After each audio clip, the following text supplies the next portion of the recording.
देती हूँ और पुनः जगदीश प्रसाद जिंदाबाद जिंदाबाद जिंदाबाद। जय भीम जय भीम जय भीम जय भीम।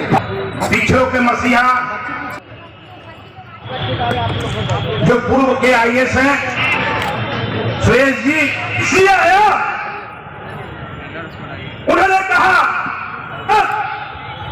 इस इंडिया करो, इस देश को सबसे पहले देश के प्रधानमंत्री तो वहां गए तो कुछ इंग्लैंड नहीं, बिहार के आपका संविधान का जो छह, इसलिए आप तमाम रामलीला दिला दिया जो थे में जो साथी संघर्ष कर रहे हैं जा रहे हैं, लेकिन वही कि आपके पास उस पर से इनको शादी का भी। अब हम रजनी जी से आग्रह करेंगे, हमारे भाई सचिव भूषण पासवान जी ने बहुत ही हाँ जो मूल निवासी है ये जैन समाज के लोगों को आपको जागना होगा, आपको दोस्त और दुश्मन की पहचान बनानी होगी, और अगर नहीं बनाए तो 72 के बजाय 102 साल भी हो जाएंगे। आप जहां के वही हैं। और अभी तो प्राइवेटाइजेशन जो हो गया है, इंजीनियर शेड्यूल कास्ट का लड़का ड्राइवरी की नौकरी मेरे पास आया था, पासवान लड़का, पिछड़ा वर्ग, अल्पसंख्यक और अनुसूचित जात जनजाति जिनकी समस्याएं लगभग एक समान है, मैं उनके बीच में बेटी रोटी के संबंध का कायल नहीं हूं। मैं चाहता हूं कि अपनी समस्याओं का समाधान एक राजनीतिक मंच बनाकर कर ले। बहुत ऊंची बात कहा था बाबा साहब ने, लेकिन जन्म लिया है, कहीं पर 5 टीचर है, कहीं पर 6 टीचर है, 17 टीचर होना चाहिए। इंग्लिश को पढ़ाने वाला कोई टीचर नहीं, मैथमेटिक्स को पढ़ाने वाला कोई टीचर नहीं। आप बताइए इस सरकार को क्या अधिकार है कि हमारे बच्चों को जिंदगी से खेले।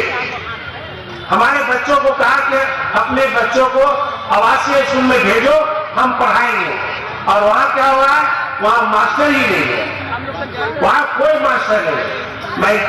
मैं जम्मू गया, मैं गया, बिहार शरीफ गए, आरा गया, बक्सर गए, वैशाली गए, सभी जगह टीचर को मतलब 17 टीचर में 5 टीचर, 6 टीचर, 7 टीचर।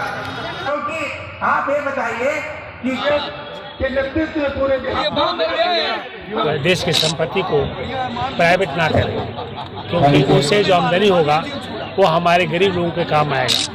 अगर इससे आमदनी कोई बड़े लोगों को होगा, पूंजीपतियों को होगा, तो इस पूंजीपति से अपना पूंजी बढ़ाता जाएगा, लेकिन उस पैसे को गरीबों के लिए यूज नहीं करेगा।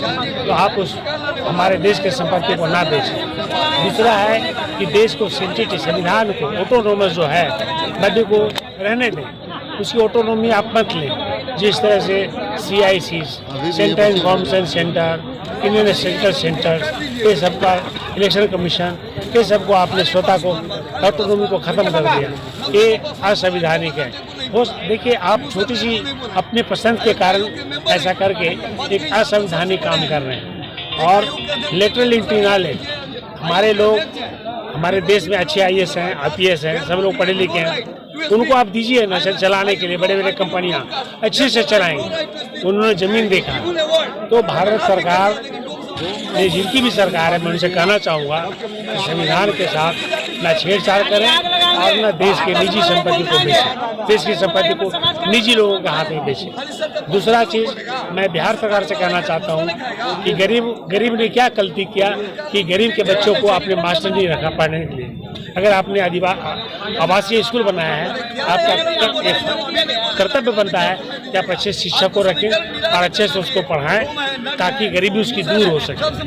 तो एक और तीसरा चीज़ कहना चाहता हूँ कि बिहार के लोग बाहर जाते हैं इलाज कराने के लिए, शिक्षा लेने के लिए, तो आपका बिहार का पैसा ही बाहर जा रहा है। अगर वो पैसा बिहार में रहता तो बिहार का डेवलपमेंट होता, तो क्यों आपके लोग जाते हैं? आप अपने सरकार को, मैं सरकार से, बिहार सरकार से कहना चाहता हूँ कि इसमें सुधार हो। यही मेरी कहना। सर अपना परिचय दे दीजिए सर। डॉक्टर जगदीश प्रसाद जिंदाबाद।